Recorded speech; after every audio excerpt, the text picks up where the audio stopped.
Kiva Elder is a political analyst and contributed to the Israeli daily paper Haaretz.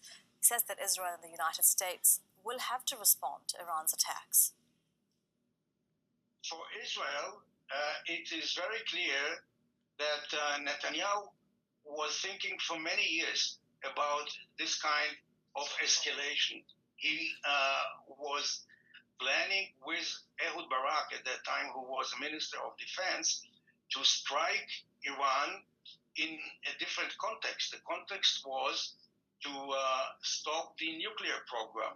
Now, he has even a greater interest to do this, because after he convinced former President Trump to pull out of the nuclear agreement, now Iran is few weeks, maybe months away from a nuclear bomb.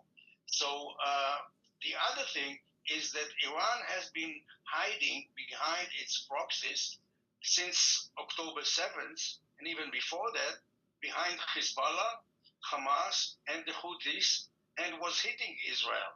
And for Netanyahu, this is an opportunity to go inside, to go deeper into the source of the Israeli strategic issue it has with Iran. This is not the end of the game tonight. And in this case, I think Israel will have to hit back, and then the superpowers will have to take a stance and be clear about how do they stop the escalation. And the Israeli response has to do with a lot, I'm afraid, with Netanyahu's public relations.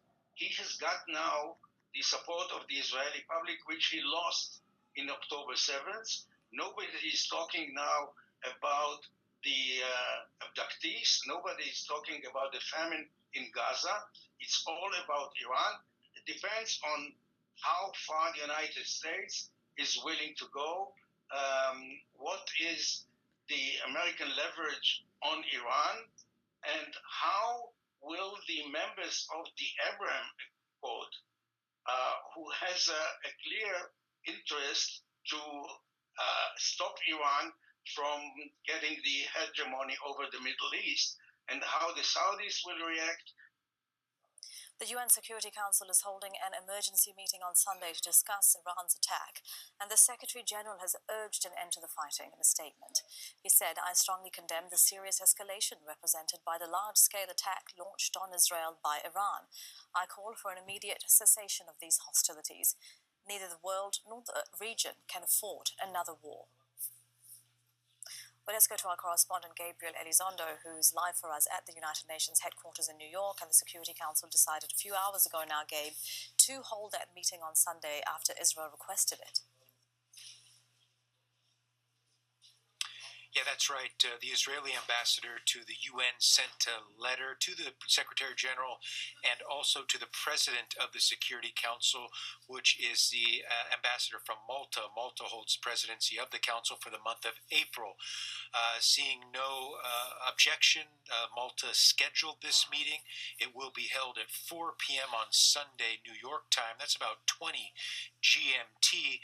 We expect that the Council will be briefed by Rosemary DiCarlo, the Undersecretary General for Political and Peace-Building Affairs. We expect that Ms. DiCarlo will brief the Council about the latest developments in the Iran's retaliatory strike, or strikes, I should say, on Israel. We also are hearing that both Israel and Iran will participate in the meeting.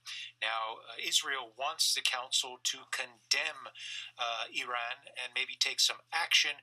It's unclear if the Council, though, will issue any sort of statement or will reach any sort of conclusion or action, I should say.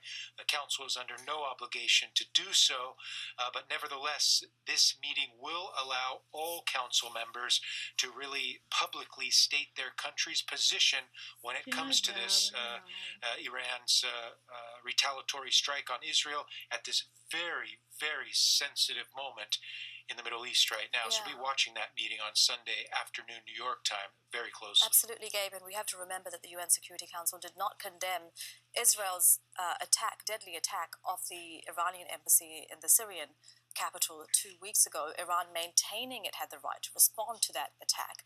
What has its mission to the UN been saying tonight? Yeah, that's absolutely right. Iran sent out a letter to the Secretary General, actually, and also to the Security Council, basically saying this is our legitimate response to April 1st, when Israel struck the Iranian diplomatic mission in Damascus. In a statement, Iran's ambassador said, "We are under our rights to self-defense under Article 51 of the UN Charter." That article says that all UN member states have the right to respond should they be a victim of armed attack of another state. And Iran is saying that is exactly what we're doing, and we reserve our right to do that. So Iran laying out their case from a very diplomatic standpoint under the auspices of the UN Charter. Gabe, thank you very much. Our correspondent Gabriel Elizondo at the UN headquarters in New York.